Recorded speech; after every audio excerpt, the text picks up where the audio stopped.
Veja no ICL Notícias, segunda edição. Lamentavelmente morreram agentes de segurança pública e, pior ainda, pessoas comuns, pessoas inocentes.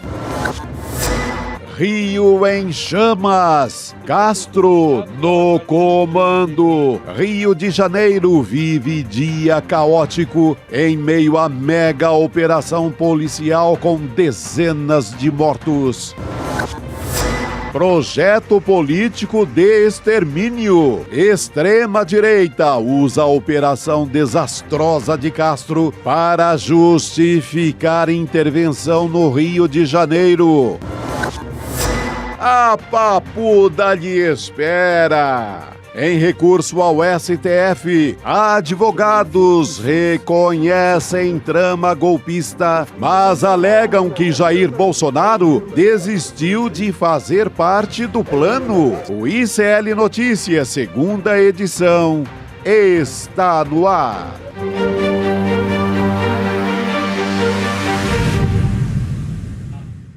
Boa tarde, ou melhor, que dia difícil vive o Rio de Janeiro nesta terça-feira, dia 28 de outubro. É claro que nós aqui do N2 vamos falar sobre segurança pública, porque o Rio de Janeiro teve hoje a operação mais letal da história do Estado. Antes de entrar no assunto, eu quero lembrar que a programação do ICL, desde o Desperta até o N2, é transmitida pelo canal A Voz Trabalhadora no YouTube, na Web Rádio São João e também na Rádio Cultural. Aqui comigo, Chico Sá. Chico, boa tarde. Boa tarde. Não boas, não tão boas. A gente dá boa tarde no sentido de que cada um fique bem ali para a gente tentar enfrentar essas mazelas do Brasil, né, Robson? Boa tarde. Muito difícil, boa tarde. Bom, vamos lá, gente, porque o Rio de Janeiro amanheceu hoje sob tiros, fumaça e intenso confronto. O que era para ser uma terça-feira tranquila no Rio de Janeiro se transformou num dia de completo caos. Em uma mega operação, 2.500 policiais atacaram lideranças do Comando Vermelho nos complexos do Alemão e da Penha, na zona norte da cidade.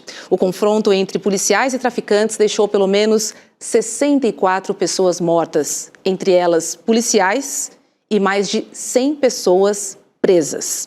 Durante a entrevista coletiva, o governador do Rio, Cláudio de Castro, ele chamou a arguição de descumprimento de preceito fundamental número 635 de maldita. Foi isso mesmo que disse o governador. Conhecida como a DPF das favelas, a ação foi protocolada pelo PSB no Supremo Tribunal Federal e impôs restrições de operações em comunidades do Rio de Janeiro. O governador também admitiu que o combate ao tráfico de drogas excede a capacidade do Estado e ainda cobrou ajuda do governo federal, que, segundo ele, não veio. Vamos ver o que ele disse. A DPF maldita, que infelizmente um partido político ingressou e prejudicou demais o Rio de Janeiro. Infelizmente, dessa vez, como ao longo desse mandato inteiro, não temos o auxílio nem de blindados, nem de nenhum agente das forças federais, nem de segurança, nem de defesa. É o Rio de Janeiro completamente sozinho. Eu vou chamar agora a Heloísa Vilela, que está lá em Brasília, acompanhando, né, toda essa movimentação do Rio de Janeiro. Elo, a gente ouviu aí o governador Cláudio Castro, primeiro boa tarde a você, dizendo que pediu ajuda para o governo federal e que não recebeu nada. Nada. Olha, boa tarde, Roberta, boa tarde, Chico. Como você disse, tarde que não é nada boa, porque somos solidários com o sofrimento no Rio de Janeiro. Mas é preciso dizer que o governador Castro conseguiu falar várias inverdades numa frase só. Primeiro, ele nunca pediu ajuda do governo federal para essa operação. O ministro da Justiça deixou isso muito claro hoje.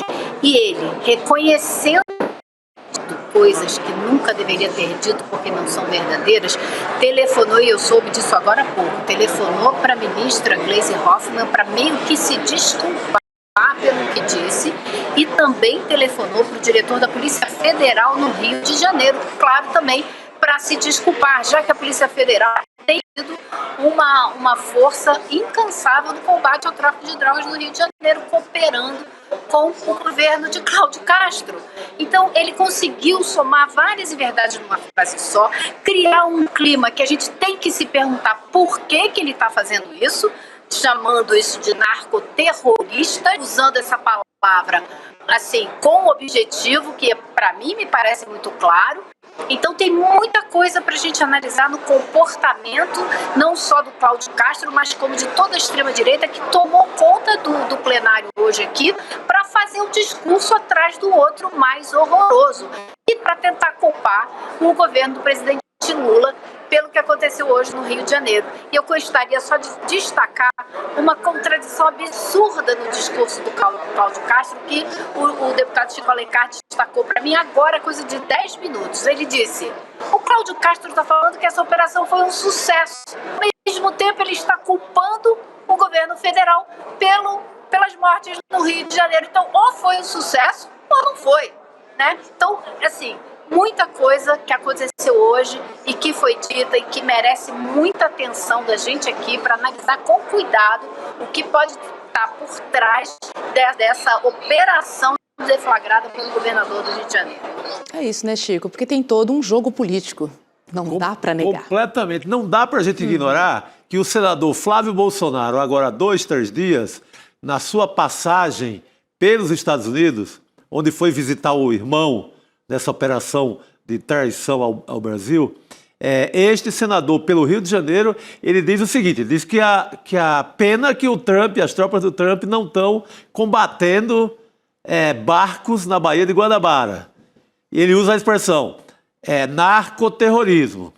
2 dias depois, governador Castro do Rio usa a mesma expressão e detona essa operação desastrada que sai matando do jeito que vai encontrando, sem nenhum planejamento. Então, junta a fala do senador Flávio Bolsonaro, ligando Trump e narcoterrorismo, vem a ação e a repetição da fala no Cláudio Castro, no Rio de Janeiro.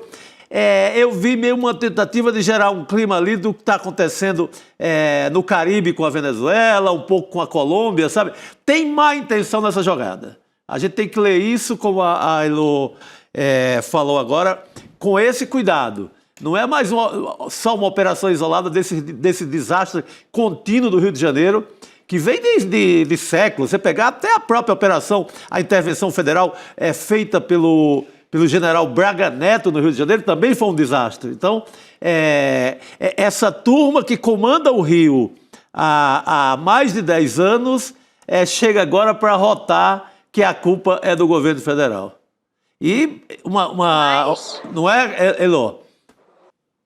E mais, Chico, eu diria, né? A gente não pode se esquecer em que momento que a gente está. A gente está no momento em que o governo do presidente Lula está colhendo todos os frutos da postura muito correta que teve de cabeça fria enfrentar os absurdos do presidente Donald Trump. E agora está colhendo os frutos desse comportamento sereno, maduro, né, de estadista, que deu resultado.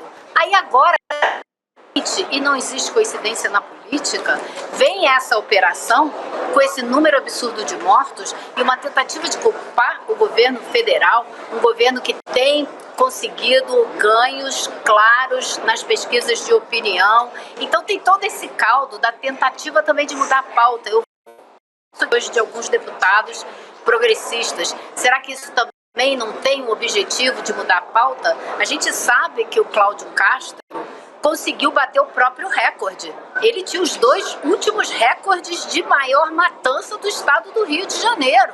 E ele conseguiu um terceiro que é quase o triplo do anterior, né? Até a hora que forem contados todos os mortos, porque pode passar.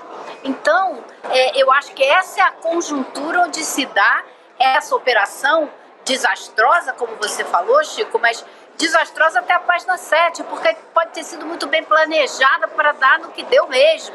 Eu não duvido de absolutamente nada, porque esse pessoal trata a população como descartável para os seus objetivos políticos. A necropolítica. Vale tudo. Então eu acho que assim, é motivo de muita preocupação o que está acontecendo hoje no Rio. É isso. Concordo inteiramente, Elô. Também concordo, Elô. E como você também já adiantou aqui, o ministro da Justiça, Ricardo Lewandowski, ele afirmou hoje que o governador Cláudio de Castro não chegou a solicitar ajuda da pasta na operação desta terça-feira. Vamos ver. Lamentavelmente, morreram agentes de segurança pública e, pior ainda, pessoas comuns, pessoas inocentes. É de se lamentar isto. Agora, eu queria enfatizar que o combate à criminalidade, seja ela comum, seja ela organizada, se faz com planejamento, com inteligência, com coordenação das forças. Enfim, não posso julgar porque não estou sentado na cadeira do governador. Não recebi nenhum pedido do governador do Rio de Janeiro, enquanto ministro da Justiça e Segurança Pública, para esta operação. Nem ontem, nem hoje, absolutamente nada. Daí o pedido de desculpa do Cláudio Castro, que viu que mentiu. Sim. E ele pede a desculpa, também é uma desculpa meio fake ali, fictícia, porque o que importa para ele é o efeito já que tomou nas redes sociais e na população essa operação completamente sem planejamento que ele fez. Não, total. Elô, importante ele ter vindo a público, né, o ministro, rapidamente. Falar, claro, e ele está no Ceará, onde ele recebeu um título de cidadão honorário e tudo, mas ele fez questão de falar e o Ministério soltou uma nota também muito importante, mostrando todo o trabalho que o Ministério da Justiça tem feito nos últimos anos em cooperação com o Rio de Janeiro e deixando muito claro que o Ministério da Justiça soltou muito dinheiro para o Estado do Rio de Janeiro que não foi usado. Verbas que estão paradas, que não foram executadas. Então, eu acho que outro problema é que o Cláudio Castro fala em público o que diz. Criticou, reclamou que o Estado está abandonado em público, mas deu telefonemazinho pedindo desculpa privadamente. Depois que o estrago estava feito, dos olhos da população. Uhum. Malandragem total, né? Malandragem, eu digo, no pior dos sentidos. Tentando aplicar e tentando pegar mais recursos do governo federal, que o Rio de Janeiro vive passando pires semana sim, semana não. Então, faz isso discretamente ao telefone, mas a comunicação dele o dia inteiro era repetir narcoterrorismo, quase chamando, vem aqui, Trump, e traz o porta-aviões para resolver essa bronca, sabe? A intenção disso é causar um grande tumulto, Robert. Agora, curioso, né, Chico? Porque o governador de São Paulo, o governador do Rio de Janeiro, Cláudio Castro, ele foi contra a PEC da segurança, né? Totalmente contra. Tinha exatamente a ideia de unificar e de fazer uma central única, federal, né, com a ajuda, logicamente, dos estados, mas de unificar essa polícia, para que ela tenha mais força. E agora ele diz que foi pedir ajuda para algo que ele não considerava até ontem. Exatamente. E ele não quer que nada dessa ajuda federal, como as verbas que têm ido, se torne pública como algum benefício feito por Brasília, feito pelo governo federal. Uhum. Ele quer pegar o dinheiro e transformar na política de segurança dele. A cooperação, ele não quer uma cooperação que fique explícita para a população, que é uma operação conjunta governo federal e governo do Estado do Rio, que é o sistema de segurança brasileiro, o sistema de segurança nacional cuidando da história. Ele quer fazer esse tipo de desastre que ele promoveu hoje. Pois é, e a extrema-direita, obviamente, que foi para as redes defender a intervenção militar no Rio de Janeiro. Vamos dar uma olhadinha no post do deputado Nicolas Ferreira. Bota na tela aí, por favor. Aí, ó. Brasil soberano da esquerda aí. Gente, e olha a foto, Chico. Como postou o nosso William hoje, agora há pouco, o deputado Nicolas acha que é o PSOL que governa o Rio. Pelo que a gente sabe, quem governa o Rio há séculos é a extrema-direita, sabe? É o PL. Então, não cola. Tentando. Aí você vê aí uma noção muito aberta de que que é uma operação meio de combate ao que o Lula tem colhido nos últimos dias. Inclusive em torno desse discurso da soberania. Você vê, o ataque dele é frontal, é direto contra o governo federal e direto contra essa ideia de soberania, para tentar confundir as coisas, que é o que a extrema-direita faz, aliás, com muita competência. Heloísa está de volta. Elo, a gente está trazendo aí a repercussão, né, da extrema-direita. Trouxemos aí o post do deputado Nicolas Ferreira. Eu vou passar para você, mas vamos ver o que disse também Flávio Bolsonaro, que obviamente atacou o presidente Lula. Bota o post aí, por favor. Se puder aumentar para mim. Aí. Drone do Comando Vermelho arremessa bombas em operação policial e parte da imprensa silencia.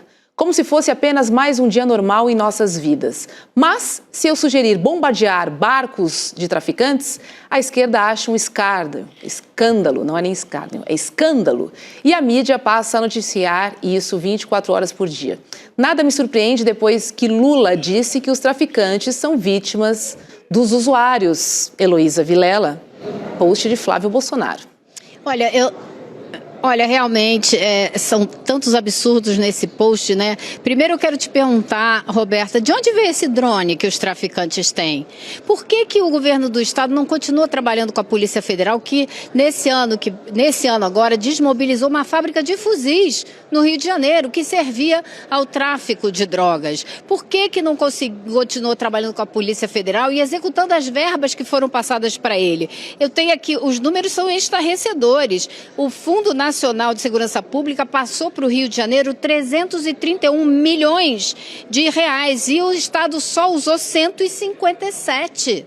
Então, cadê, né? E essa história de ficar falando dessa frase do Lula, eu não vou nem entrar nessa questão, porque todo mundo entendeu muito bem o que o presidente quis dizer. Ele quis dizer que se não tivesse usuário, também não tinha traficante. Então você precisa tomar cuidado nas duas pontas dessa equação, porque, né, você tem vários problemas quando se trata de tráfico de drogas e segurança pública. Agora, o que ele quer? Que o governo dos Estados Unidos venha bombardear o Brasil? É isso que ele está pedindo? Me parece que sim. E dizer que a imprensa ficou em silêncio diante do que está acontecendo no Rio. A imprensa só fala disso o dia inteiro. Então, acho que ele não podia ter errado mais no tom do post dele hoje. E ele reafirma, né, Elo, o que já havia falado, o que ele canta para o Cláudio Castro e que o Cláudio Castro obedece. Responde. Ou seja, é a mesma coisa, é o mesmo discurso, narcoterrorismo, narcoterrorismo. Estão cantando essa bola alta, tentando conquistar o Trump no sentido de uma intervenção no Rio de Janeiro, de fazer do Rio de Janeiro o que estão fazendo agora ali nos arredores da Venezuela. Essa que parece ser o fio da história. Eu lembro de uma frase do Cláudio Castro, no ano passado, dizendo que estará com o Bolsonaro até o último dia de mandato. Ou seja, até o final do meu governo, o governo dele, Cláudio Castro, estarei ao lado de Jair Bolsonaro. E essa é a ligação na prática, acontecendo no dia de hoje, 28 de outubro de 2025. Olha, a gente continua essa conversa sobre a mega operação no Rio de Janeiro, agora com Cecília Oliveira. Ela é jornalista e diretora do Instituto Fogo Cruzado. Olá, Cecília, seja bem-vinda ao N2. Boa tarde, quase boa noite. Pois é, quase boa noite. Boa Faltam tarde, 9 querida. minutinhos aí. Cecília, que caos vive o Rio de Janeiro no dia de hoje, né? Pois é, e isso a gente já viu esse tipo de cena, esse tipo de operação tantas e tantas vezes. E cá estamos nós debatendo coisas que são muito similares ao que a gente já tinha debatido antes, exatamente porque isso significa que a gente continua apostando nas mesmas soluções que já deram errado na década de 80, 90, anos 2000, a gente continua fazendo as mesmas coisas, mas esperando resultados diferentes. Ou seja, não vai acontecer, né?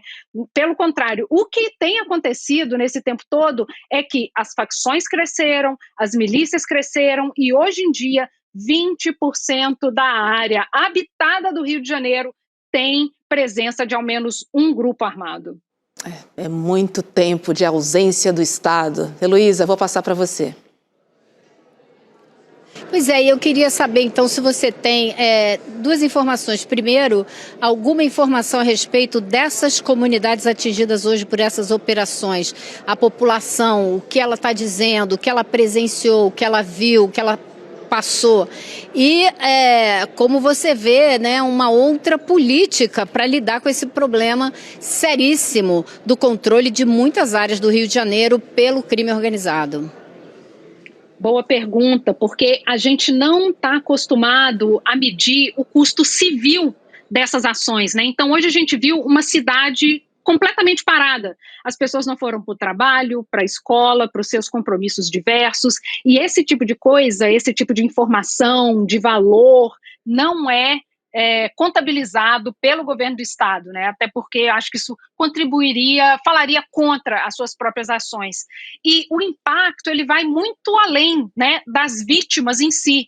E hoje eu acho que é especialmente importante a gente falar sobre isso, porque morreram também 4 policiais e 4 moradores. Então, isso, né, significa que não é um bom resultado, porque se você perguntar para a família desse policial se essa operação deu certo, ela vai falar que não. Ninguém aqui está disposto a entregar um pai, um marido, um irmão, para poder morrer por uma coisa dessa e alguém fazer uma campanha política em cima disso, porque a gente tem que lembrar que já é ano eleitoral no Rio de Janeiro, para poder dizer que vai melhorar as coisas. A gente tem visto operações como essa por pelo menos 30 anos, e cá estamos nós, né, contabilizando exatamente as mesmas coisas. Ah, porque 50 fuzis? Ah, porque 100 pessoas presas? Quem mora no Rio de Janeiro pode falar. O resto da semana aí se vai alterar uma vírgula dentro do que essas pessoas estão vivendo. E isso mostra que esse tipo de situação, porque isso, né, o governo tem dito que é uma resposta às ações do Comando Vermelho, isso tem acontecido já há um bom tempo. Esse tipo de operação, ela tem acontecido há um bom tempo. E cá estamos nós, né, absolutamente no meio do caos, mostrando que não está funcionando. Pois é, Chico. Cecília, bom estar contigo aqui nesse dia, porque você faz uma cobertura há muito tempo desse assunto, tem opiniões assim que levam a reflexões e que realmente vão dentro de uma linha de combater, de resolver a questão e não cair nesse conto eleitoral aí de governadores. E hoje eu vi muito uma certa nostalgia aquela intervenção do general Braga Neto, a intervenção federal no Rio em 2010. Aquele tipo de solução atende ao que o Rio precisa hoje também, Cecília? Se tivesse resolvido, Chico, a gente estaria aqui passando por esse tipo de coisa? Boa. Né? O pessoal fala muito, meu Deus, a GLO, meu Deus, a intervenção, meu Deus, tem que matar mais. Isso é exatamente tudo o que a gente tem feito todos esses anos. A gente mata muito, a gente tem GLO, a gente tem intervenção federal, a gente tem Força Nacional, a gente tem tudo isso. E por que a gente está aqui exatamente falando as mesmas coisas que certamente a gente já debateu 10 anos atrás, 20 anos atrás? Isso mostra que essas soluções que têm sido apresentadas, por pelo menos 30 anos, não está dando certo. Se você quiser, de fato, né, mudar essa situação e falar, a gente vai dar um jeito nesse negócio, a gente precisa mudar o modo como a gente age. Então, assim, uma eficácia real contra o crime organizado precisa operar em outra lógica. Ela precisa atacar fluxos que são financeiros, patrimoniais, precisa fortalecer as corregedorias independentes, precisa realmente focar no combate à corrupção, porque a gente sabe que esse tipo de situação não chega a esse nível se muitos agentes públicos não tivessem se omitido, recebido alguma coisa, né? Então, assim, pode ter jeito, mas essas pessoas estão realmente dispostas a mudar esse tipo de situação? Porque o que a gente tem visto até hoje parece que não. Pois é, e olha, de acordo com as escolhas políticas do Estado, mais de 40 escolas foram fechadas no dia de hoje. trabalhadores sem conseguir voltar para casa, vias interditadas. Moradores de comunidades, dos complexos do Alemão e da Penha, eles denunciaram agressões, viu? Chico, Elô, Cecília, também falaram sobre omissão de socorro e uso da casa dos moradores por policiais para emboscadas, uma prática conhecida como Troia. Isso durante o dia de hoje, a mega operação policial do dia de hoje. Elô, vou passar para você. Cecília, eu queria saber se você acha que a PEC da segurança que o governo federal apresentou para unificar o trabalho, transformar o combate ao crime organizado num trabalho nacional e não estadual, se você acha que esse é um caminho. Olha, essa é uma ótima pergunta, porque a PEC da segurança ela tem a chance de debater esse assunto com seriedade. Essa parte que você mencionou do trabalho conjunto é uma parte que realmente precisa ser feita, porque o tráfico não é um problema estadual que vai ser resolvido com uma operação na esquina da minha casa, né? Isso porque é uma atividade nacional e internacional. Não tem comando vermelho só no Rio de Janeiro mais. Então não é uma operação localizada que vai resolver isso tudo. Mas para a gente debater a PEC da segurança com mais seriedade, se a gente quiser realmente resolver esse problema, a gente precisa falar sobre o sistema penitenciário, que é pouquíssimo mencionado na PEC. Todas as facções que a gente conhece hoje em dia, elas nasceram dentro das penitenciárias brasileiras, ou seja, elas nasceram dentro de instituições geridas pelo Estado. Então, o Estado permitiu que elas nascessem, criassem, prosperassem e dominassem as ruas. Então, se você quiser debater segurança pública, você precisa debater sistema penitenciário. Não existe um debate sem o outro. Mas, Cecília, a sensação que eu tenho é que falta vontade política, tanto da esquerda quanto da direita, em resolver o problema da segurança pública. Da direita, eu não vou descer muito porque são propostas rasas, mas pelo menos da esquerda, assim, a gente precisa avançar. Eu não poderia concordar mais contigo nesse sentido, porque, quando a gente fala de segurança pública, a gente fala muito sobre Rio de Janeiro.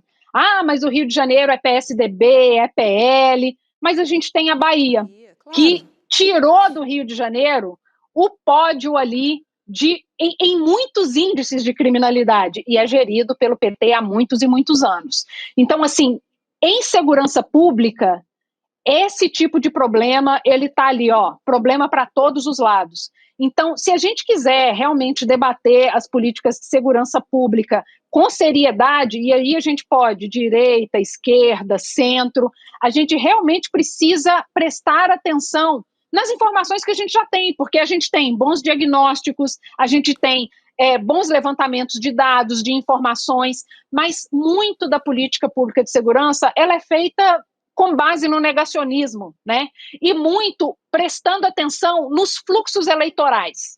Então, assim, a segurança pública, ela é um palanque perfeito, porque ela é um palanque que mexe com a emoção das pessoas. As pessoas têm medo, as pessoas ficam desesperadas, as pessoas ficam apreensivas e ficam sem dinheiro. A gente viu que hoje a cidade parou. Então, assim, isso mexe muito com as emoções do eleitor.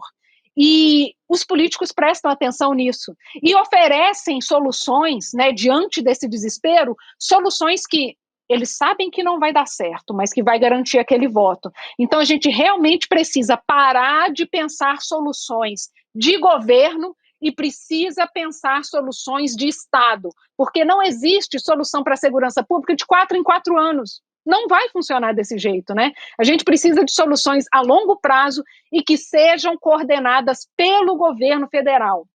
Exatamente porque, como eu já disse, o problema das facções, ele não é localizado, ele não é estadual, ele é nacional e internacional. As facções não estão só no Brasil mais. A gente tem aí o caso do PCC, que já está em todos os países da América Latina, Europa, América do Norte. Então a gente precisa que o governo federal organize entre os estados, mas também tenha habilidade de conversar com os outros países. Perfeito. Agora, há uma dificuldade muito grande nessa discussão nacional, Cecília? Você tem sempre o Congresso ou a própria política dos estados, inclusive da Bahia em alguns momentos, ali não acertando a sintonia com o governo federal, ou seja, um impasse medonho.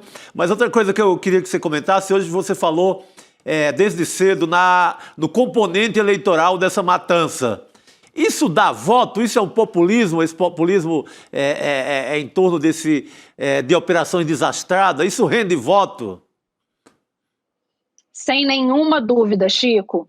Essas operações desse tipo, elas não enfraquecem o crime organizado. Elas fazem com que o crime organizado se reorganize, né? Isso é, inclusive, uma das coisas que eu mostro ali no livro, como que eles se articulam e se reorganizam sempre que há uma operação desse jeito. Porque você faz uma operação num lugar e esse problema ele não se resolve, ele se espalha. E aí eles começam a trabalhar de outras localidades, né? Então o problema ele fica se multiplicando e migrando para outros lugares. Então ele vai reconfigurando o equilíbrio de poder dentro dessas facções e também as relações entre outros poderes. Porque é isso, a facção não atua sozinha, a milícia não atua sozinha. Tem poder político, tem poder policial, que também ajudam ali a sustentar esse tipo de caos que a gente vive.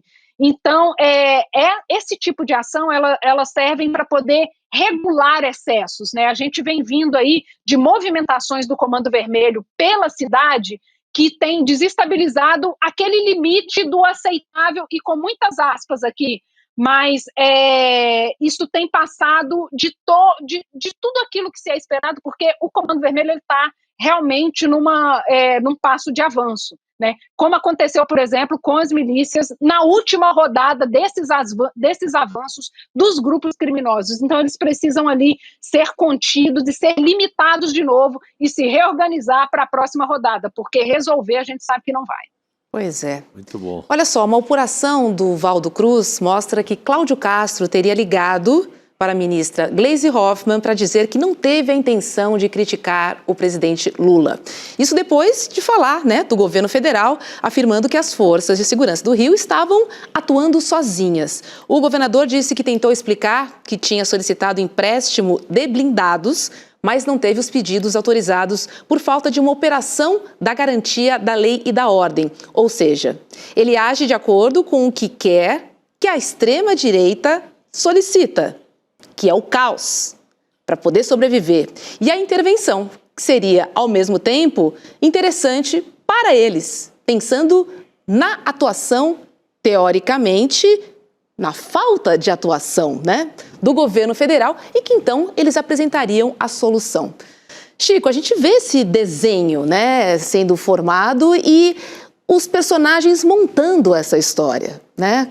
É um post aqui, atuação de Trump, tentaram via Bolsonaro, não conseguiram, agora vão tentar via segurança pública, intervenção de fora, governo federal, que teoricamente sairia enfraquecido, num momento de popularidade.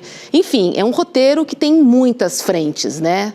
Tem muitas frentes, muitas coincidências, né? Essa tem um glossário ali, o uso de palavras e expressões que é o mesmo. Você pega o Flávio Bolsonaro, ele detona essa história com o termo narcoterrorismo. 2 dias depois, o Cláudio Castro pega e usa numa operação desastrada dessa nas comunidades do Rio de Janeiro. Então, que vem do Trump, narcoterrorismo. Que já vem do Trump, que o Trump usa na Venezuela. Exatamente. Que o Trump usa ali nas proximidades da Colômbia. Então, é uma mesma história de uma mesma extrema-direita, né? Agora, eu fiquei curioso para saber, Cecília,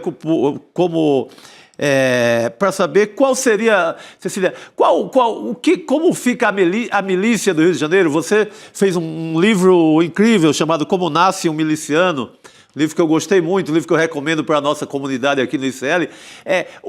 Qual o comportamento da milícia nessa hora? Onde é que ela fica no meio desse caos? Você tem força de segurança, você tem o Comando Vermelho nesse momento de crescimento, de ampliação de sua área. A milícia, ela está onde? Como ela age nesse momento? Chico, primeiro, muito obrigada aí pelo público, pelas indicações. Agradeço muito aí que você gostou do livro, obrigada mesmo. Sobre essa questão da milícia, o livro trata de uma operação que aconteceu, inclusive, muito perto das eleições ali de 2020, que foi isso, uma operação com 15 mortos num dia, 5 mortos no outro, e que tinham essa mesma intenção no sentido de mostrar serviço às vésperas das eleições também, e nesse sentido da reorganização dos grupos.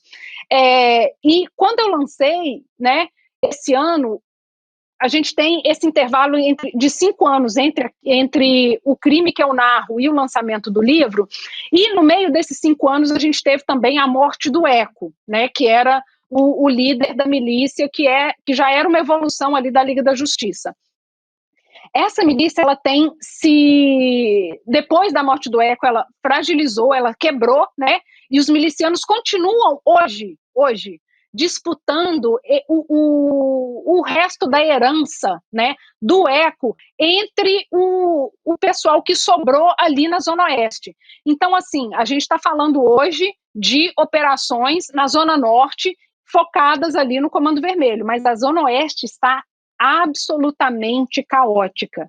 Então, assim, ela está ocupada com seus próprios problemas ali, o Comando Vermelho está ocupado agora com seus problemas aqui, mas é isso, uma coisa, ela não vai interferir na outra nesse sentido de, enquanto um está ocupado, porque a milícia vai olhar para todo esse caos de hoje e vai pensar, opa, o Comando Vermelho tomou uma paulada ali, ele está enfraquecido, eu posso apostar as minhas dobras, né? Posso dobrar ali os meus esforços para poder invadir uma área ou outra. Então, assim, essas operações, um grupo fica sempre de olho no que está acontecendo no outro, exatamente porque eles podem agir no meio da fraqueza, né? Mas nesse momento em específico, as milícias que estão ali quebradinhas na Zona Oeste, elas estão ainda disputando o resto do que sobrou do bonde do Eco ali no seu próprio quintal. Então pode ser que isso demore um pouco, inclusive nessa migração de um lugar para o outro. Entendi, muito bom. Tá certo. Cecília Oliveira, precisamos de fato, né? Já passou da hora da gente encontrar a solução para a questão da segurança pública. Poxa, o que a Cecília escreve sobre isso assim, há séculos e apontando algumas soluções, e aí a gente só vê a repetição, a mesma operação, da mesma forma, a mesma história. Eles inovando, né, Chico? Agora tem drone para lançar. Vai mudando a tecnologia, vai mudando o calibre das armas, vai mudando esse tipo de coisa. Exatamente. Exato. E o Estado, nada. Cecília. O número de mortos em cada operação também, exatamente, né? Vai ampliando, Elô. Perfeitamente, Elô. Cecília Oliveira, muito obrigada, viu? E desejo sorte ao Rio de Janeiro nesse dia aí, que realmente vai ficar marcado, vai ficar para a história como mais letal, pelo menos por enquanto. Mais uma na conta de Cláudio Castro. Boa tarde, querida. Boa noite já. Obrigada. Boa tarde. Boa noite. Boa noite. Elô, vou me despedir de você. Mais algum recado? Não, acho que é isso. Vamos ver o desdobramento político disso tudo, né? E vamos cobrar que haja uma política de Estado, como disse a Cecília, para enfrentar o problema da segurança pública, porque essa é a única saída. É isso. Obrigada, Elô. Um beijo para você. Boa noite. Obrigado, Elô. Boa noite. Tchau. Chega mais, Rodrigo.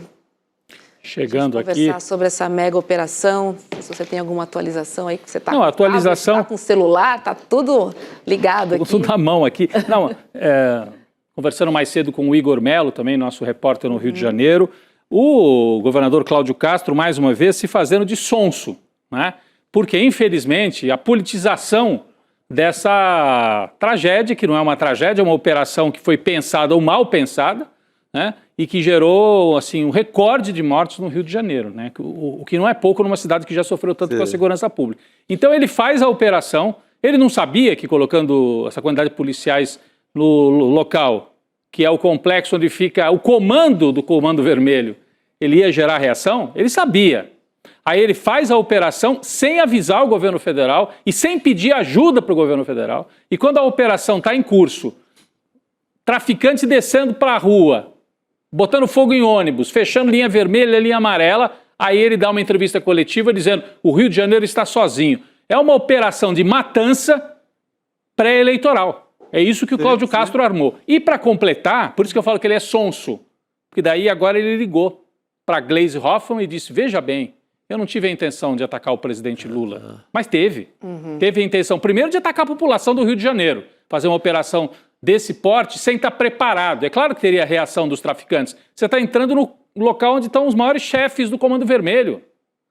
E aí tem a reação, e aí ele faz o segundo passo, depois de atacar a população, que é atacar politicamente o governo federal, sendo que ele foi contra a PEC da segurança, sendo que ele é um sujeito, a gente mostrou no ICL Urgente mais cedo, Roberta e Chico, a frase do Cláudio Castro em março, dizendo, não preciso de polícia federal aqui no Rio de Janeiro, eu resolvo sozinho. Agora, ele falou o contrário, estou sozinho e ninguém me ajuda. O que mudou de março para cá? O que mudou é que o discurso bolsonarista, como o Chico lembrou na abertura do programa, do Flávio Bolsonaro, seria bom bombardear a Baía de Guanabara. Então o Cláudio Castro pega carona e faz uma declaração dessa irresponsável, amalucada, mas que não é que foi improvisada.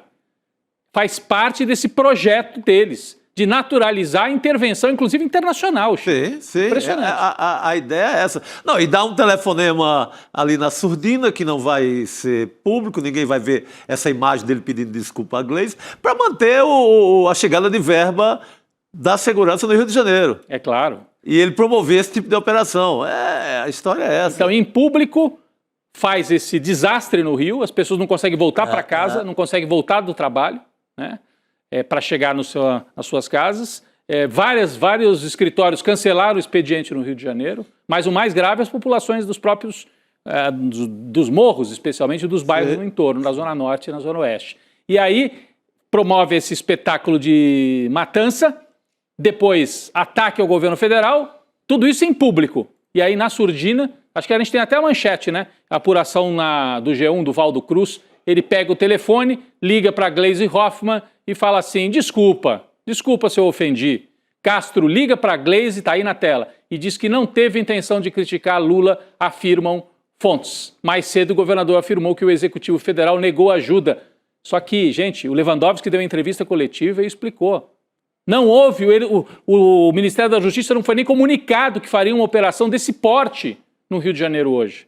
Então é muito grave o que aconteceu, é uma operação de cunho de matança pré-eleitoral e de cunho político para ajudar nesse discurso de intervencionismo dos bolsonaristas. Roberta. Pois é, tem uma apuração que chegou aqui do nosso colega César Calejon, que a intenção é uma fonte do Ministério da Justiça, mas estão já pensando em usar a Guarda Nacional lá no Rio de Janeiro. Chico. Olha, a gente viu a intervenção em 2010, intervenção federal do Braga Neto. Não foi 2016. 2016 com o Temer. 2016, perdão. Um desastre, inclusive de corrupção. O desastre, tem até hoje uma compra superfaturada do Braga Neto em conjunto com aquele diretor da PRF, o Silvinei, de caveirões. Caveirões, você está falando dos coletes. Não, de caveirões e coletes. Os coletes era até com um grupo super suspeito. Uma empresa que depois ele trabalhou. Que tinha atuado no Haiti. Um grupo para lá de suspeita. Então, cara, essas intervenções, se for nessa mesma linha de pensamento de subir, ataca o morro, volta, deixa 100 mortos, volta. O que resolveu? Você pega Garotinho fez a mesma coisa, Sérgio Cabral fez a mesma coisa, você pega uns 10 governadores do Rio, mais ou menos na mesma linha, só muda o tom da crueldade, repetindo essa mesma história. Sobe morro, mata uma centena, sobe morro de novo. Gente, só levar inferno para a comunidade que fica espremida entre as forças de segurança e a bandidagem das facções. É isso. Não resolveu para ninguém. Não chega no topo, é só a base. Não resolve. Assim, então, para repetir isso, acho que aí pode ir Guarda Nacional, pode ter intervenção, não resolve. Dessa forma, não. Verdade. Deixa eu fazer uma breve pausa aqui para trazer um recado importante, porque o ICL apresenta uma aula magna para desmascarar a narrativa que move o Brasil. que é a ilusão capitalista. E aí, você está preparado para uma análise profunda com o sociólogo Gessé Souza, um dos maiores intelectuais do país? Olha só, na visão do Gessé, o capitalismo não quer um povo ativo, organizado e que tenha conhecimento, tenha saber. Muito pelo contrário, interessa ao capitalismo, sim, sabe o que é? Usar o povo como máquina de exploração, isso em favor das elites. E para você entender como o sistema iludiu tanto trabalhadores como transformou os cidadãos em consumidores, você precisa garantir a sua vaga, tá? Essa aula gratuita se chama A Grande Mentira do Capitalismo. E nessa aula, o Gessé vai expor como é que as elites acadêmicas, econômicas, financeiras e também políticas, como é que elas trabalham para manter a roda do capitalismo girando, obviamente, em benefício próprio, né? Enquanto a maior parte da população é reduzida a papel de cliente, ou seja, mão de obra, braço para enriquecer. É isso. Se você se sente nesse lugar, essa aula é para você e ela vai acontecer no dia 30 de outubro, que é quinta-feira agora, às 8 horas da noite, tá? Mas você precisa garantir a sua vaga para essa aulaça com o Gessé. É só acessar icln2.com.br, icln2.com.br. É interessante a gente entender, né, o capitalismo como ele, de fato, é uma máquina. É uma máquina que moe pessoas, trabalhadores, a famosa operários. Máquina de moer gente. Exatamente. Essa aula do Gessé é bacana e eu recomendo. Dia 30, quinta-feira agora. Corre lá e faça a sua inscrição. Vou chamar agora o Cacai para conversar com a gente. Oi, Cacai. Boa noite. Seja muito bem-vindo ao N2. Nesse dia de caos no Rio de Janeiro, né? Bem, infelizmente. Oi, gente, tudo bem? Boa noite. Alegria estar aqui nesse dia triste aí, preocupante ao extremo, né? Pois é, Cacai. Bom, mas vamos falar... Informações que a gente chega aqui é que deve ter muito cuidado das consequências amanhã, depois, em seguida, porque foram 5 policiais mortos. Eu falei com algumas pessoas da área de segurança do Rio, evidentemente não ligado ao Cláudio Castro, e eles acham que vai haver retaliação dos dois lados. Nós corremos o risco de ter alguns dias muito problemáticos no Rio de Janeiro. Importante e preocupante essa informação que o Cacai traz agora, hein? Super, ou seja, pode haver uma reação em cadeia aí ao longo dos próximos dias, hein? Então... Vamos ficar de olho no Rio de Janeiro. A população no meio dessa guerra, mais uma vez. Mais uma vez, a comunidade. Foram mortes policiais e foram mortes muita gente também do comando. Então, além de, evidentemente, morreram pessoas que nenhuma relação tem com essa guerra, né, que está se travando no Rio de Janeiro. Mas a preocupação mesmo claro, além da tragédia que já foi, é o que vai acontecer a partir dessas retaliações de lado a lado. Nossa, fiquei bem preocupada agora com essa informação. Cacai, vamos ficar de olho no Rio e torcer aí para uma solução em que as pessoas sejam colocadas em primeiro lugar, porque a gente sabe, né, como é que elas sofrem simplesmente por habitarem aquele território. Cacai, vamos falar um pouquinho dos recursos apresentados por Jair Bolsonaro e demais réus do núcleo 1 da trama golpista, tá? Porque pela primeira vez o Bolsonaro admitiu a existência de uma trama golpista, mas alega que desistiu e ainda atuou contra o avanço do plano. Vamos ler um trechinho aqui do recurso apresentado no STF. Diz o seguinte, ó: admitida, ainda que de forma equivocada, a existência de início de execução, a conduta do embargante se enquadraria na hipótese de desistência voluntária. Isso na página 44. E na página 45 diz o seguinte, olha: após as reuniões mencionadas na denúncia, o então presidente da República não apenas se absteve de praticar qualquer ato formal, como também adotou postura pública de desestímulo e recuo, encerrando por iniciativa própria o suposto percurso executivo. Cacai, eu te pergunto qual é a chance da tese de desistência voluntária servir como atenuante de pena, hein? Olha, é muito ruim a gente criticar a linha adotada por colegas, né? São advogados experientes e tal. Mas a chance é zero. Porque, veja bem, nós temos o que vai ser julgado, e deverá ser julgado talvez na próxima semana já, em muito pouco tempo, são embargos de declaração. O embargo de declaração não é um rejulgamento do processo, ele serve tão somente para sanar alguma contradição, obscuridade ou omissão. Essa tentativa aí é uma tentativa de rejulgar o caso. Na verdade, é uma tese que, no meu ponto de vista, será enfrentada, poderia ser enfrentada com 2 parágrafos, dizendo simplesmente que não é uma apelação, não é um recurso novo. O que está se tentando fazer é julgar o caso, quer dizer, num ato, eu entendo, um ato meio de desespero e tal. Então, essa tese não tem nenhuma, assim, no meu ponto de vista, nenhuma consistência jurídica, né? É simplesmente uma tentativa, até certo ponto, desesperada, porque, veja, gente, é muito difícil para o advogado, para as pessoas que relacionam com alguém que está prestes a ir para Papuda. Quer dizer, a gente já sabe que está sendo construída uma cela na Papuda, naquela área militar da Papuda, para abrigar o Bolsonaro. Os demais vão para suas penitenciárias locais, Rio de Janeiro, o general deve ir lá para Bangu. Então, há um desespero natural, né?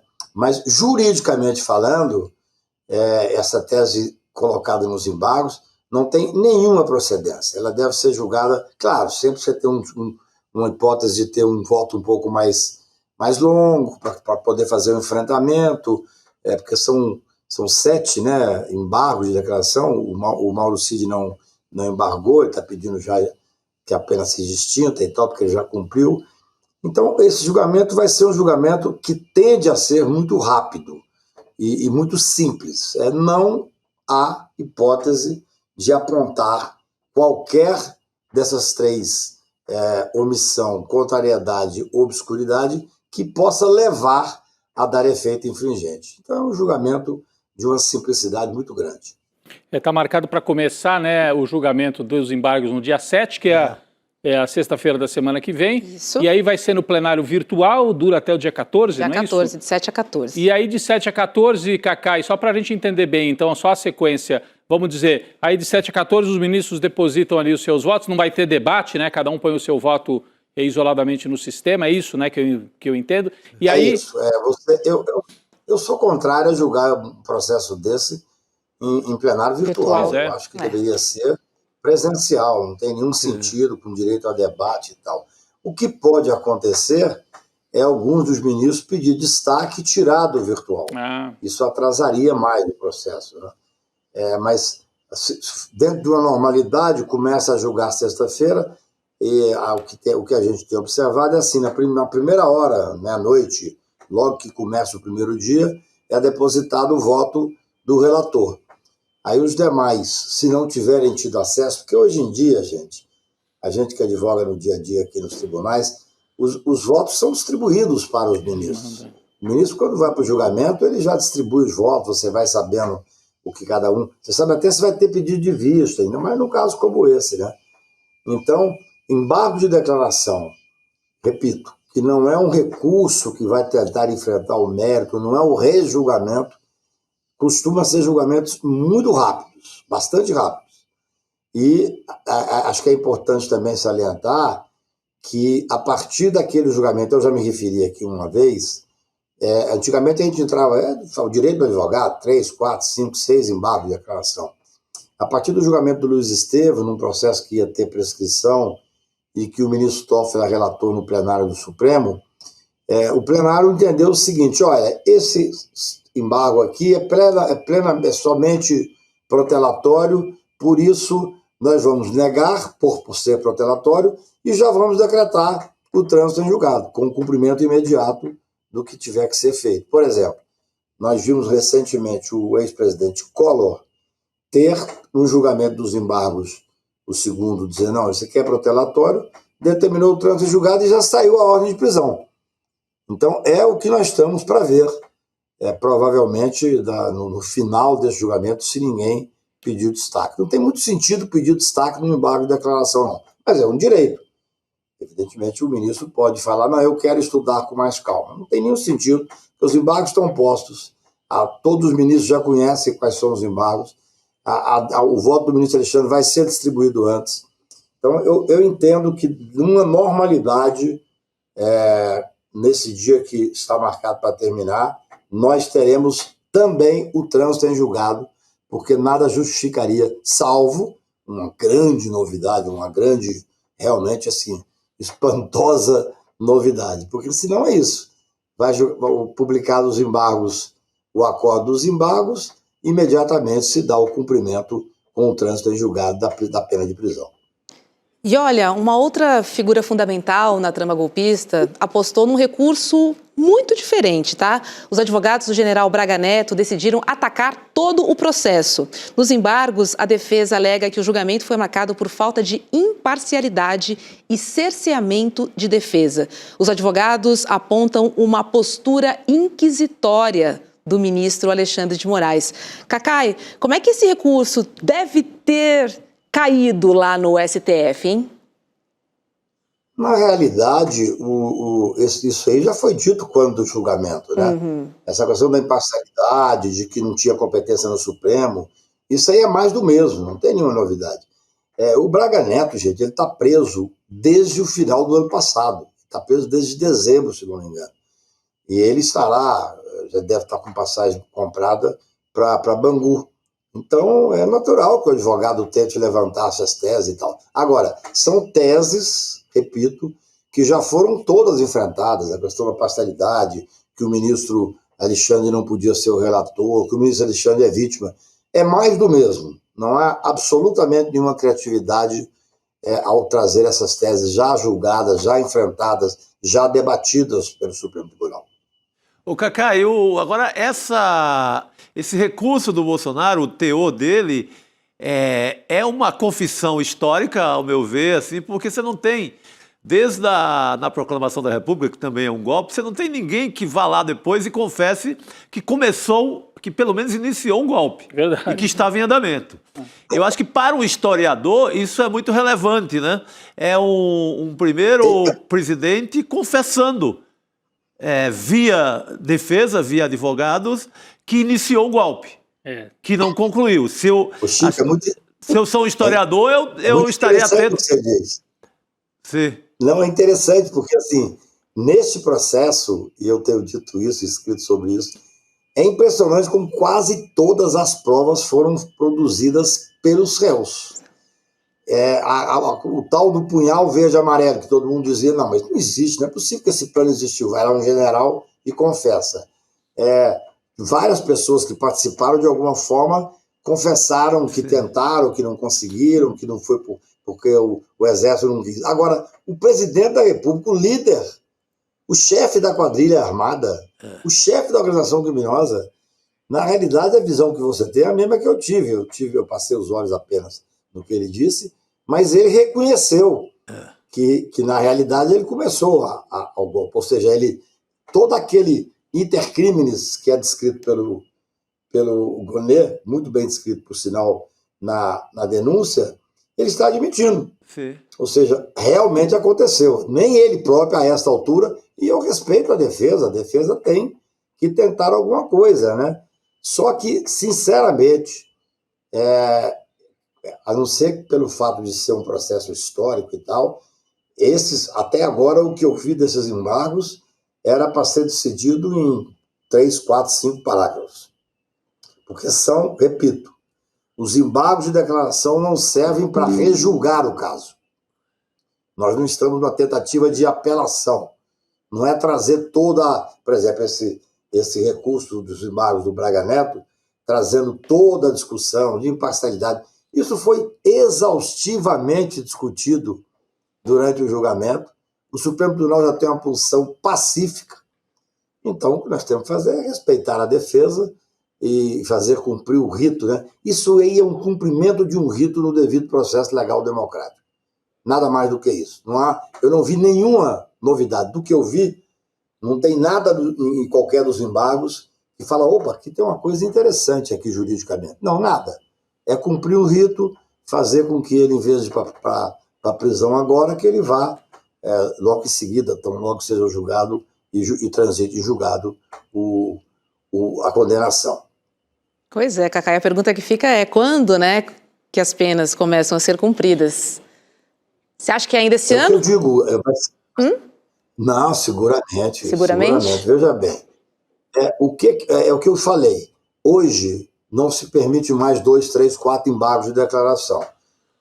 Julgado esse, veja bem, os votos, vamos que ninguém peça vista, os votos vão ser depositados, todos eles vão estar por escrito ali. Você pode entrar e ler o voto. Então, assim, terminou, acho que é dia 14 que termina, não me lembro exatamente o dia que está marcado. 14, 7 a Terminou 14, dia isso. 14. Naquela semana poderá publicar o acordo, que não há novidade. Os votos estão todos eles postos. Publicou o acordo, não há mais espaço para um segundo embargo de declaração. Aí o Supremo decreta o trânsito em julgado e o cumprimento da pena. E é bom que socorra. Eu estou dizendo para vocês, eu estava ontem conversando com algumas pessoas que acompanham a questão de segurança em Brasília, a cela do Bolsonaro já está praticamente pronta. É uma cela posta dentro da Papuda, que foi feita. Eu até comentei isso, que a pessoa que estava fazendo me encontrou comigo e falou: vou te contar um segredo de Estado, você não pode contar para ninguém. Nós estamos fazendo a cela lá. Eu falei, eu vou contar para todo mundo. Não Claro, para todo mundo. Eu vou guardar um segredo desse de maneira alguma.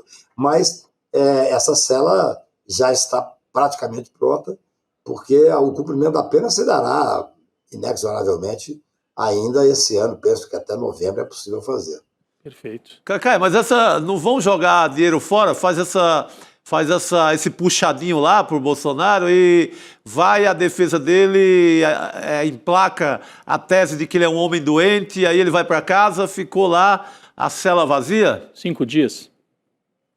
Chico não fica vazio, não. No Brasil, cela em presídio, que quem dera se ficasse vazio, pode ter certeza que logo, logo terá gente para ocupar. Eu costumo dizer uma coisa, e tenho dito isso, e que queria muito que vocês prestassem atenção, porque vocês têm credibilidade e têm capilaridade.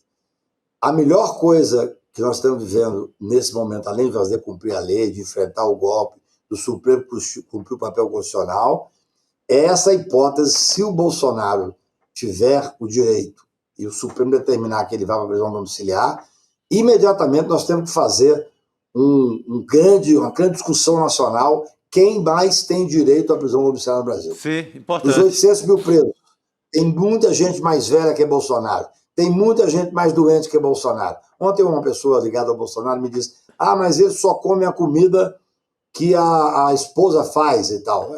Aí a opção é pior, porque aí ela teria que estar denunciada, não está denunciada. Sim. O Estado tem obrigação de dar a comida que ele possa comer. Mas assim, as comidas das penitenciárias, em regra, são podres, são com bicho, com larva, com tudo isso. Quer dizer, então, que agora nós vamos discutir a qualidade da comida. Isso é uma vitória enorme, a coisa que eu estou querendo desde que eu me formei.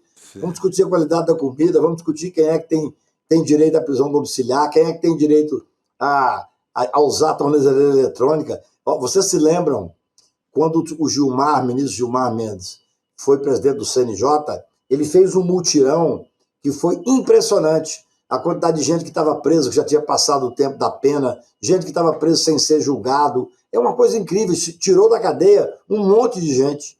Então, assim, Bolsonaro vai ser preso? Vai ser preso, inexoravelmente.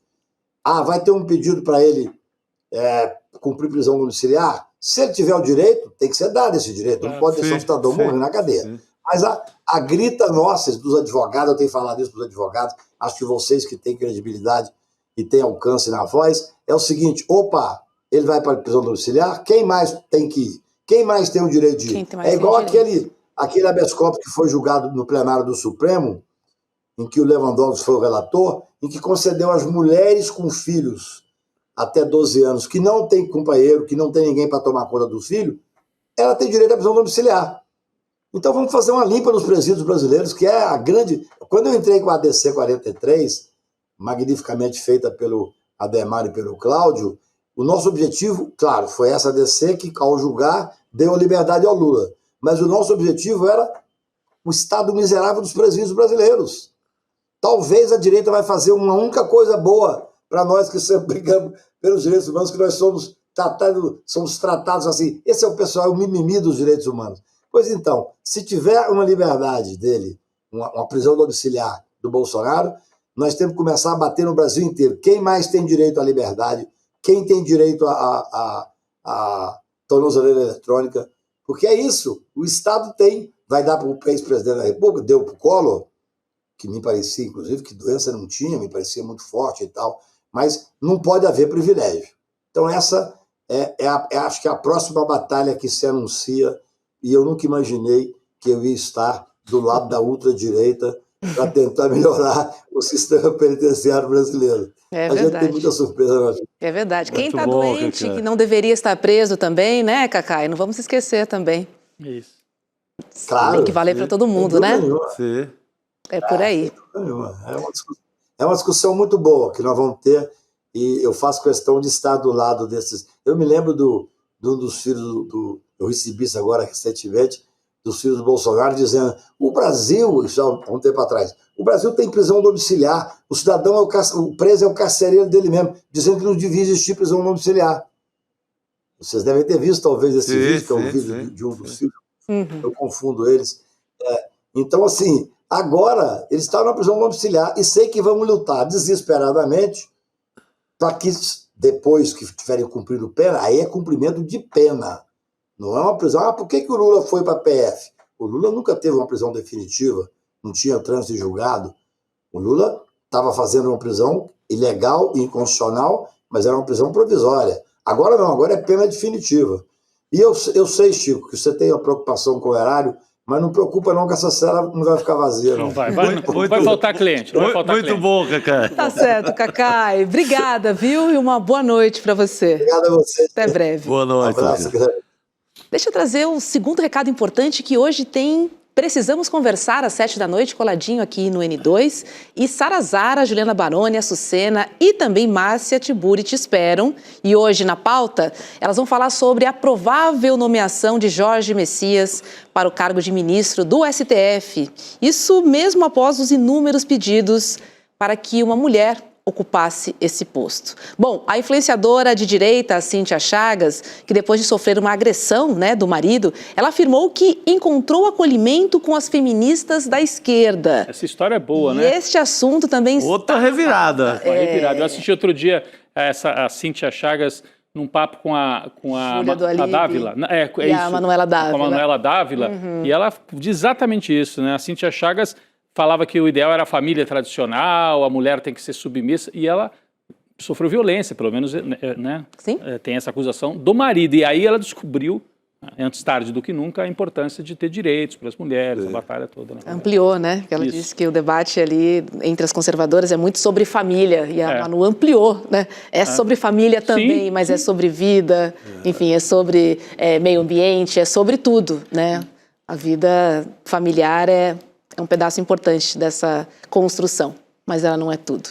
Também vamos falar sobre o ato em memória aos 50 anos do assassinato do jornalista Vladimir Herzog, tá? Realizado na Praça da Sé, um ato em memória, né? Realizado na Praça da Sé nesse fim de semana. Então, eu te convido para assistir Precisamos Conversar logo após o ICL Notícias, segunda edição. Coladinho, tá? Para você receber o link da transmissão, sempre com um programa inédito, você entra no zap das meninas, que é o icl.com.br/Precisamos Conversar, tá bom?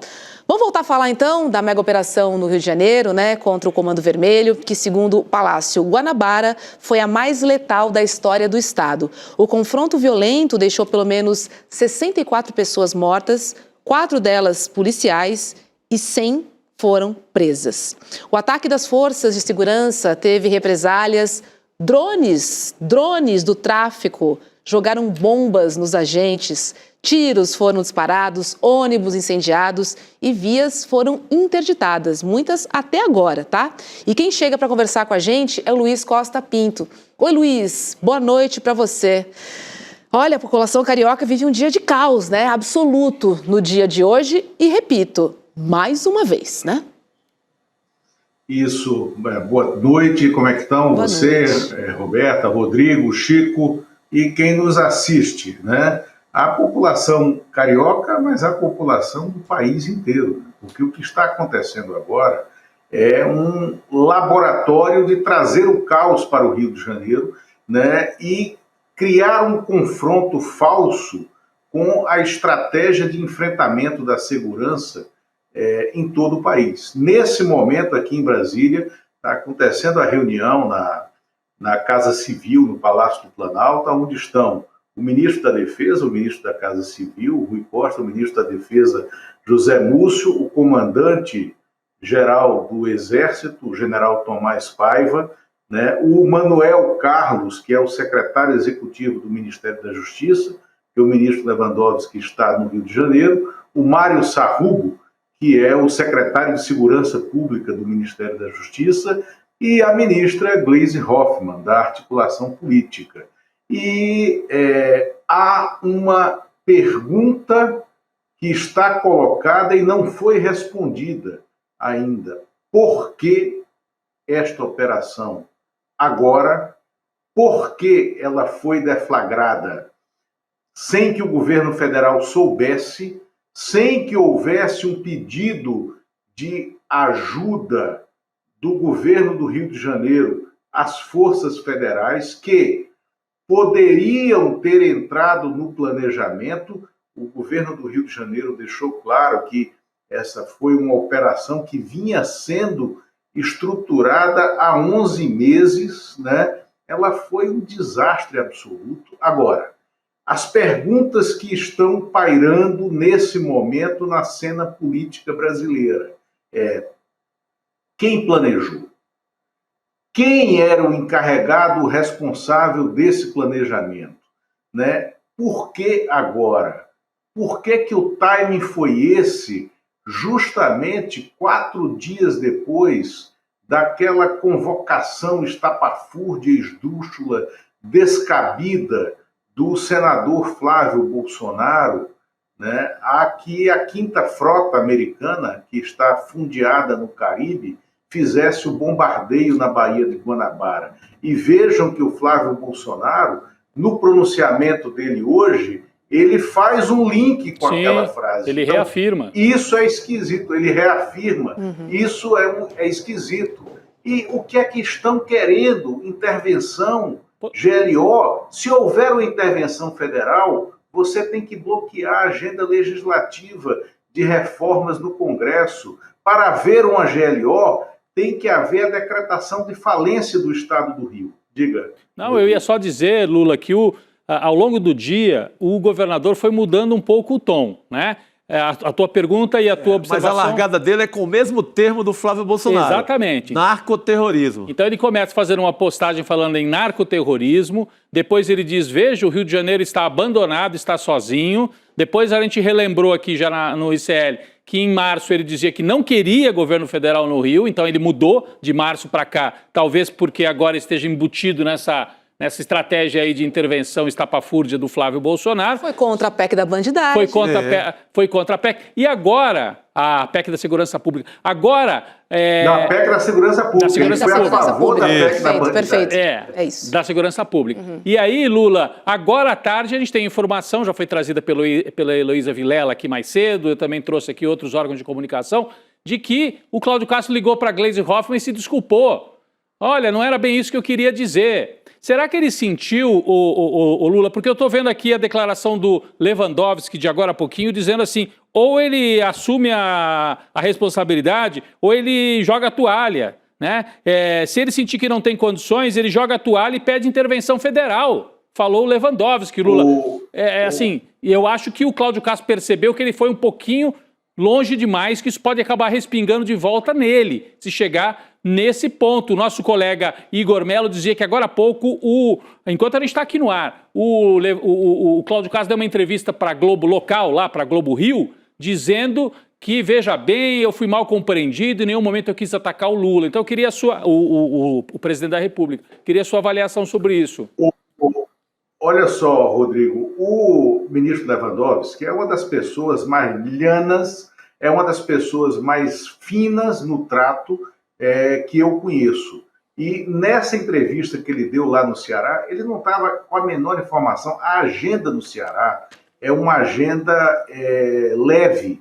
Ele está sendo homenageado na Assembleia Legislativa do Ceará, justamente pelo funcionamento da Central de Informações de Segurança Pública, que foi instalada lá no Ceará no governo anterior, mas só começou a funcionar efetivamente nesse governo, que começou a funcionar justamente como uma central de troca de informação e de rastreamento dos grupos do crime organizado no Nordeste inteiro, e isso está em operação lá, é uma central federal. Era uma agenda, então, leve, ele não tinha a menor noção, ele, inclusive, viajou sem a assessoria direta, ele não tinha a menor informação do que estava acontecendo. E nessa entrevista, ele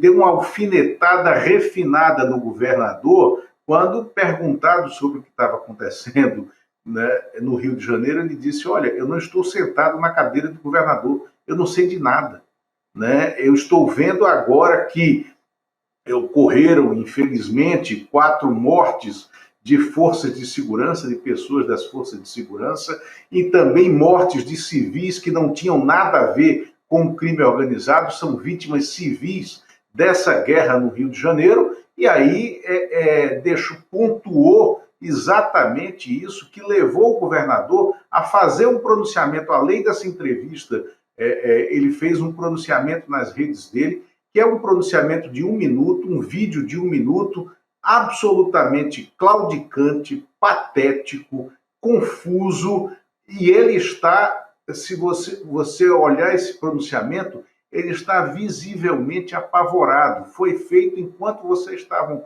entrando no ar aqui por volta de 5h40 da tarde, né? Agora, o Cláudio Castro, além de ser um governador muito fraco, é um governador que tem elos de comunicação com o crime organizado e com as milícias.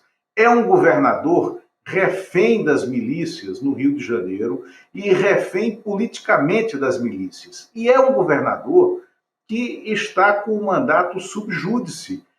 Isso é que eu acho mais estranho, porque no Tribunal Superior Eleitoral há um recurso que está pendente de julgamento e está pronto para ir para o plenário, que pode caçar o Cláudio Castro e o presidente da Assembleia e o vice-governador do Rio de Janeiro. Deixaria o Rio de Janeiro acéfalo por abuso de poder econômico e uso das instituições de Estado durante a campanha eleitoral de 2022. Então, esse recurso está pronto para ir a plenário, deixaria o Rio de Janeiro sem governo, né, com a necessidade de se convocar, né, uma nova eleição a 1 ano, né, da eleição do ano que vem.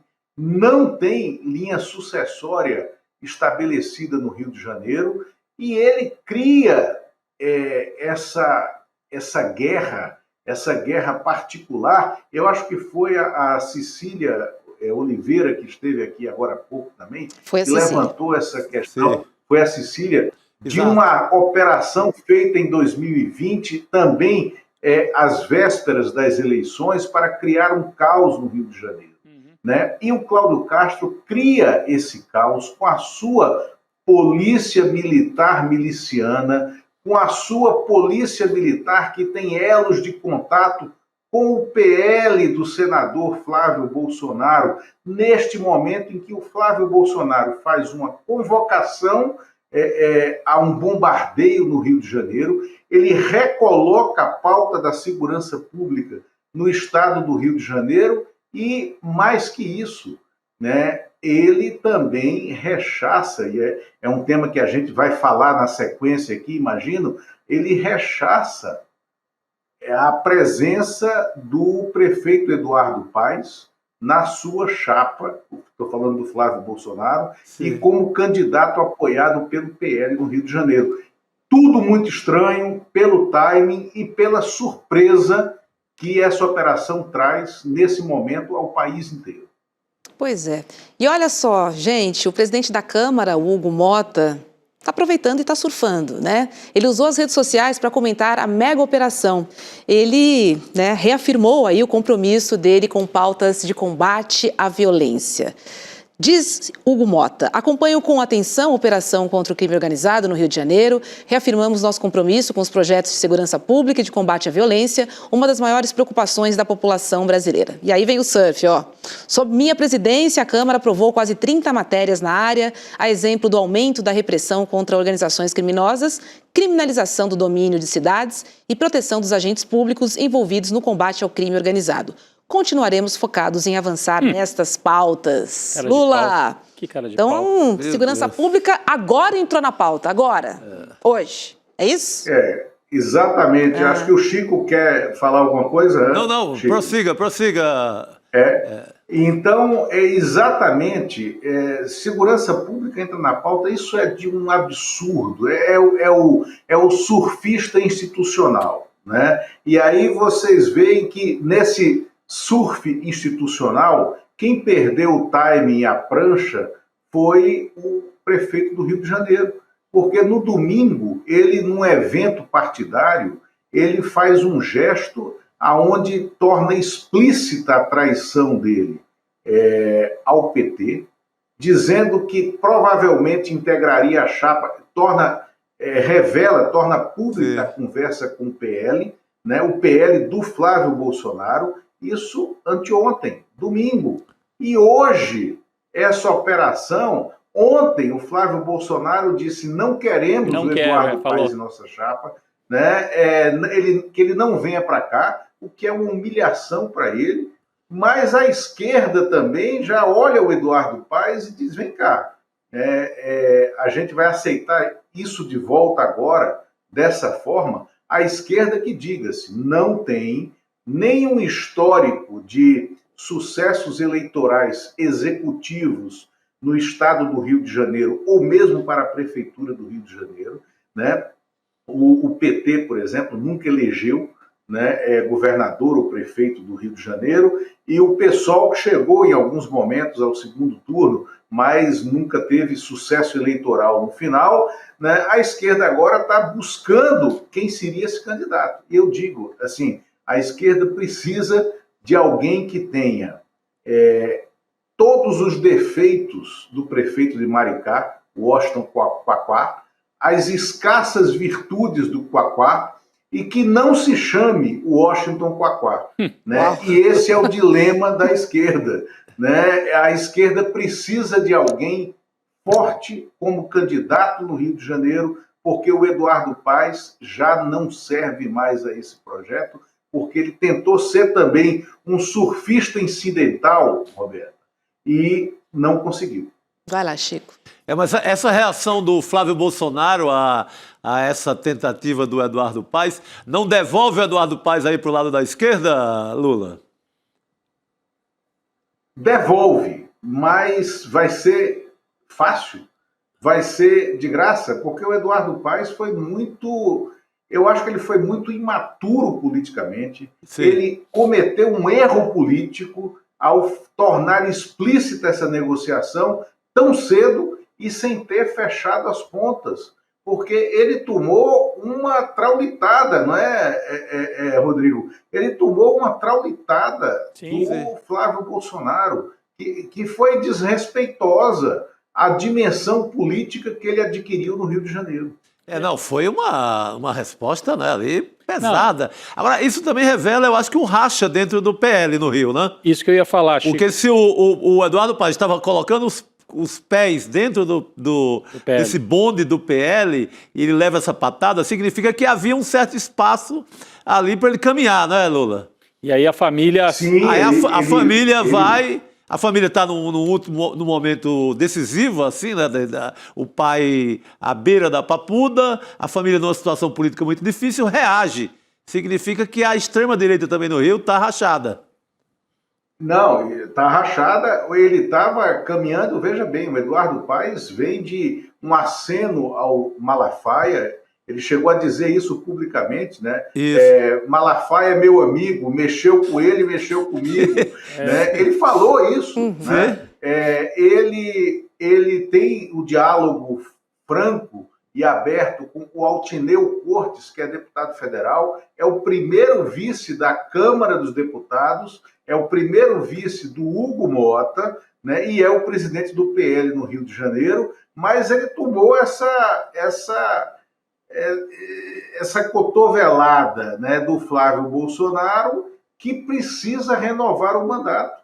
E agora, eu tenho informações, tá, de pesquisas internas do grupo Você sabe que o ex-prefeito César Maia, vereador César Maia, sempre fez campanha, sempre fez política com pesquisa na mão. Sim. Então ele tem um grupo de pesquisadores que trabalha para ele, e esse grupo de pesquisadores tem identificado uma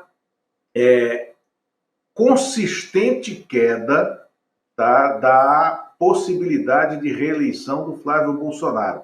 Não é nada que o tire nesse momento de uma eleição provável, mas é uma queda consistente, continuada, né, das intenções de voto do Flávio Bolsonaro.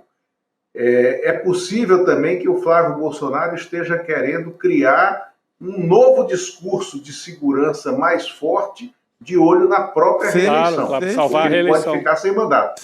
Para salvar a reeleição. Isso explicaria muito desses últimos movimentos e falas translocadas. É estudado, né? É com os números na mão, para tentar manter esse eleitorado mais radicalizado, garantir 30%, 40%, ele se elege senador, né? Sim. Apresentando soluções, né, para o caos gerado por eles. Por eles, assim, exatamente. Receita conhecida essa, né, muito Chico? Conhecida. Exatamente. Clássica. Agora, também o Eduardo Paes, rapidinho, que a gente está com o horário já quase se esgotando, o Eduardo Paes fez esses movimentos acreditando, ele não pode ficar com a pecha de ser de esquerda, porque assim, o Eduardo Paes vem da centro-direita, né? Ele se aliou com o Lula, até porque o Rio de Janeiro, o bolsonarismo era muito forte, então ele, em aliança com o Lula, se elege e depois se reelege prefeito. Então, ele fez o seguinte cálculo: a esquerda eu já tenho comigo, né? Assim, a centro-esquerda, que sobrou da centro-esquerda no Rio de Janeiro. Agora eu tenho que mostrar que eu não sou um esquerdista, porque ele ficou com essa fama, né? Sim. Gosta de frequentar boteco, é um cara ligado à cultura e tal. Então eu preciso mostrar que eu também sou durão para ganhar o Estado. Só que eu concordo com o Luiz Costa Pinto. Ele fez um movimento um pouco, talvez, de quem está de salto alto, achando já está ganho, então agora eu vou mostrar, eu posso botar, inclusive, a extrema-direita comigo, porque eu estou com a eleição ganha. E aí, às vezes, esses movimentos podem dar errado, né, Roberto? Ainda coisa, mais, né? Daí vem depois uma operação dessa, embaralha tudo, né? Só acaba quando termina, né? Não só no futebol, na vida. Exatamente. É isso, Luiz. Obrigada e uma boa noite para você. Obrigado. Até breve. Obrigado a vocês. É sempre uma honra estar aqui com vocês nessa bancada, né, que é de uma solidez inquebrantável da imprensa brasileira. Opa, é isso aí, meu querido. Beijo, Lula. Madeira de lei. Valeu. Vamos entregar? Falta um minutinho. Opa! Vem aí, precisamos conversar. Obrigada, Rodrigo. Obrigado, Roberta, Chico. Valeu, Robson. Bom te reencontrar aqui demais. E vamos com as meninas para a roda. Isso aí. Depois tem espiritualidade. Depois tem espiritualidade. Olha, a convidada é o deputado Renato Freitas. E também a professora Marinho Soares. A professora Marinho Soares. Obrigada, a letrinha pequenininha. Bom. Esses óculos não ajudam. Obrigada, gente. Uma boa noite para todo mundo. Até amanhã. Valeu, até amanhã. O capitalismo conseguiu roubar até mesmo os sonhos dos trabalhadores. Ele simplesmente pegou ideias e sonhos que surgiram para combater o capitalismo e as transformou em ideias verdadeiramente capitalistas. Liberdade, criatividade e originalidade, que eram formas de resistência ao capitalismo, agora são termos associados ao lucro, às empresas e ao mundo do trabalho. No dia 30 de outubro, quinta-feira, às 20 horas, eu darei uma aula magna chamada Grande Mentira do Capitalismo. Vamos mostrar como o sistema ilude e engana hoje trabalhadores em todos os lugares. Cine Liberta, um programa de cinema do ICL que abre as portas para um acervo com mais de 200 documentários nacionais e internacionais reconhecidos mundialmente. Toda sexta-feira, às 7h, selecionamos um documentário especial para você. Histórias que emocionam, revelam e transformam a forma de como vemos o mundo. Depois da sessão, nós vamos receber convidados especiais para comentar o filme e discutir os pontos de cada obra. Cine Liberta, toda sexta às 7h em nossos canais do YouTube. E para mergulhar no catálogo completo, acesse o ICL+.